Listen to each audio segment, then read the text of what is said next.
Hi friends, welcome back to Anu story world. ఇవాళ నేను చెప్పబోతున్న కథ ఎన్ శివనాగేశ్వరరావు గారు రాసినటువంటి పరోపకారి అనే కథ.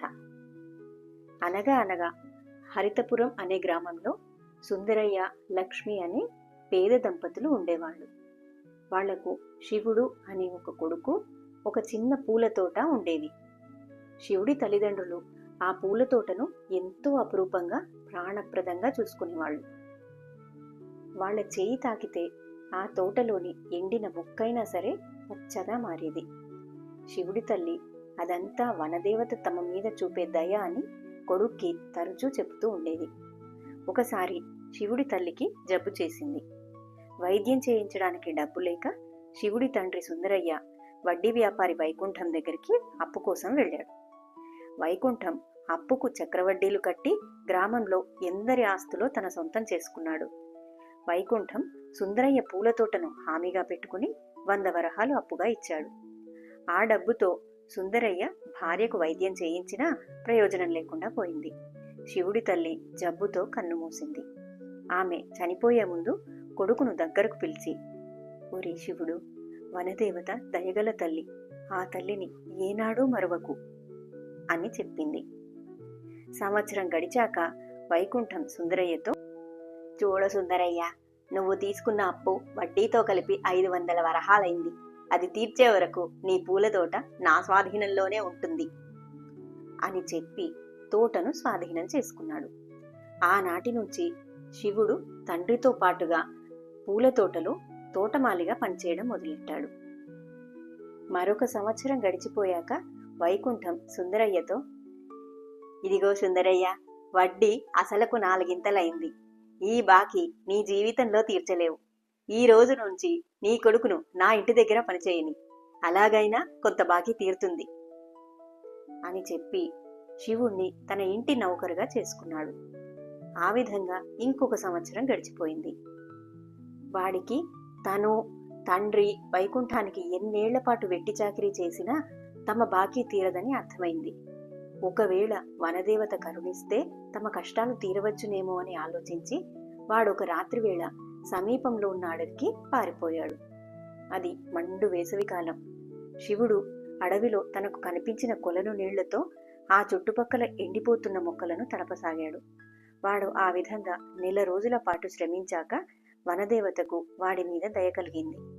ఆమె ఒకనాడు శివుడికి ప్రత్యక్షమై, నాయనా, నీ సేవలు నాకు ఎంతో తృప్తి కలిగించాయి.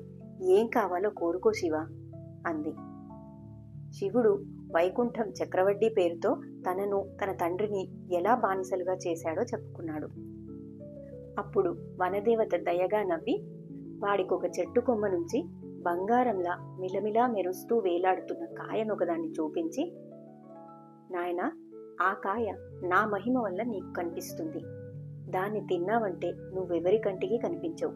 నీ సమస్యను తెలివిగా పరిష్కరించుకో. అయితే ఒక్క షరతు, నీ సమస్య పరిష్కారం కాగానే నా దగ్గరకు రా. అప్పుడు నీ రూపం నీకు ప్రసాదిస్తాను. ఏమాత్రం ఆలస్యం చేసినా నేను నీకు కనబడను. అప్పుడు శాశ్వతంగా నువ్వు అదృశ్య రూపంలోనే ఉండిపోతావు అని హెచ్చరించింది. శివుడు వనదేవతకు నమస్కరించి కాయను కోసి తిని తన గ్రామం చేరాడు. ఈ లోపల శివుడు పారిపోయాడన్న కోపంలో ఉన్న వైకుంఠం వాడి తండ్రి సుందరయ్యను చెట్టుకు కట్టి చింతబరిగతో బాదుతున్నాడు. ఇది చూస్తూనే అదృశ్యంగా ఉన్న శివుడు ఒక్క పరుగున పోయి వైకుంఠం నడుం మీద బలంగా తన్నాడు. ఆ దెబ్బకు వైకుంఠం ఎగిరి దూరంగా పడ్డాడు. చుట్టూ చేరిన జనం అలా ఎందుకు జరుగుతుందో తెలియక ఆశ్చర్యపడుతున్నంతలో శివుడు చింతబరిగ తీసుకుని వైకుంఠాన్ని ఎడాపెడా బాది అతడి నడుం నుండి వేలాడుతున్న తాళం చెవులను లాక్కుని అక్కడ నుండి బయలుదేరాడు. చింతబరిగే గాలిలో రివ్వు రివ్వుమంటూ కదలడం, తాళం చెవులు అలా శూన్యంలో కదిలిపోతూ ఉండడం చూసి జనం ఇదేదో భూతం చేస్తున్న పని అనుకుని అక్కడి నుండి పారిపోయారు. శివుడు సరాసరి వైకుంఠం ఇంటికి వెళ్లి గదిలో ఉన్న ఇనప్పెట్టె తెరిచి అందులో ఉన్న వడ్డీ పత్రాలన్నీ బయటకి లాగి వాటికి నిప్పు పెట్టాడు.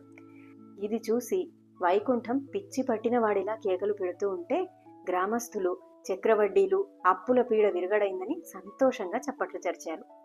శివుడు తన సమస్య పరిష్కారం కావడంతో ఆనందంగా వనదేవతను కలుసుకునేందుకు బయలుదేరాడు. మార్గమధ్యంలో చీకటి పడింది. వాడు ఒక ఇంటి వసారాలో ఆ రాత్రి గడపాలని అనుకున్నాడు. అయితే ఆ ఇంట్లో ఉన్న వృద్ధ దంపతులిద్దరూ తాము కుమార్తె పెళ్లి కట్నానికి గాను కూడబెట్టిన 1000 వరహాలను గజదొంగ జగ్గడనేవాడు దొంగిలించుకుపోయాడని విలపించడం వాడి కంటబడింది. అది చూసి శివుడు ఆలోచనలో పడ్డాడు. తన సమస్య పరిష్కారం కాగానే రమ్మని వనదేవత హెచ్చరించింది. కాని వాడికి ఆ వృద్ధులకు సాయపడడం ధర్మం అనిపించింది. ఇందువల్ల తాను శాశ్వతంగా అదృశ్య రూపంలోనే ఉండిపోవడం జరగవచ్చు.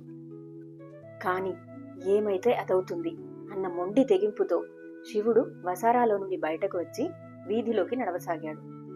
ఒకచోట ఇద్దరు ఒక ఇంటికి కన్నం వేస్తూ ఉండడం వాడికి కనిపించింది. వెంటనే వాడు పెద్ద గొంతుతో, ఎవర్రా వాళ్ళు? ఇది ఈ రాత్రి మీరు చేయబోయే రెండో దొంగతనమా అని కేకేశాడు. ఆ కేక వింటూనే దొంగలిద్దరూ అదిరిపడి పరిగెత్తసాగారు. శివుడు వాళ్లను వెంబడించి సూర్యోదయం వేళకు అరణ్య ప్రాంతాన గజదొంగ జగ్గడుండే కొండ గుహను చేరాడు. గజదొంగ తన అనుచరులు చెప్పింది విని కోపంగా, అంత దూరం వెళ్లి 1000 వరహాలతో తిరిగి వచ్చారా? పైగా ఎవడో ఒకడు కేక వేస్తే పారిపోయి రావడమా? ఛీ! సరే పదండి అంటూ దావులనున్న జలపాతం కేసి బయలుదేరాడు. ఇదే అదనుగా శివుడు గజదొంగ దొంగిలించిన ధనమంతా ఒక మూటగాను, వృద్ధ దంపతుల 1000 వరహాలను మరొక చిన్న మూటగాను కట్టి అక్కడి నుంచి బయలుదేరాడు. వాడు దారిలో వృద్ధ దంపతుల ధనాన్ని ఇంటి కిటికీలో నుంచి లోపల పడవేసి కొలువుదీరి ఉన్న మయూరపురి రాజు మహాదేవవర్మను సమీపించి ధనపు మూటను ఆయన పాదాల ముందు వేశాడు. గాలిలో తేలియాడుతూ ఒక మూట తన పాదాల ముందు పడడం, అందులో విలువైన నగలు మణిమాణిక్యాలు ఉండడం చూసి రాజు ఆశ్చర్యపడుతున్నంతలో శివుడు, మహారాజా, ఇది గజదొంగ జగ్గడు ప్రజలను కొల్లగొట్టి దాచిన దొంగ సొమ్ము. నష్టపోయిన వారికి తిరిగి అందజేయండి. ఆ దుర్మార్గుడు దక్షిణ దిశనున్న అరణ్యంలోని ఒక కుండ గుహలో ఉన్నాడు. దాని దావుల ఒక జలపాతం ఉంది అని చెప్పాడు. కంఠస్వరం తప్ప మనిషి కనబడకపోవడంతో రాజు అమితాశ్చర్యం చెంది, మహానుభావ, మా రాజ్యానికి ఇంత ఉపకారం చేసిన తమరెవరు అని అడిగాడు. శివుడు బదులు చెప్పకుండా అక్కడి నుండి బయలుదేరి వనదేవత ఉండే స్థలం చేరి, తల్లి వనదేవత, నేను తిరిగి రావడానికి కొంత ఆలస్యమైంది, క్షమించు అని ప్రార్థించాడు. అప్పుడు వనదేవత స్వరం కోపంగా, నా షరతును ఉల్లంఘించావు. నీ పని చక్కబెట్టుకు రమ్మంటే మరికొన్ని పనులకు నేనిచ్చిన శక్తిని ఉపయోగించావు. అందుకు శిక్షగా నువ్వు శాశ్వతంగా నీ రూపాన్ని కోల్పోయావు అని వినిపించింది. దానికి శివుడు, తల్లి, నువ్వే శిక్ష విధించినా సంతోషంగా అనుభవిస్తాను. నా బాధంతా నా ముసలి తండ్రి గురించే.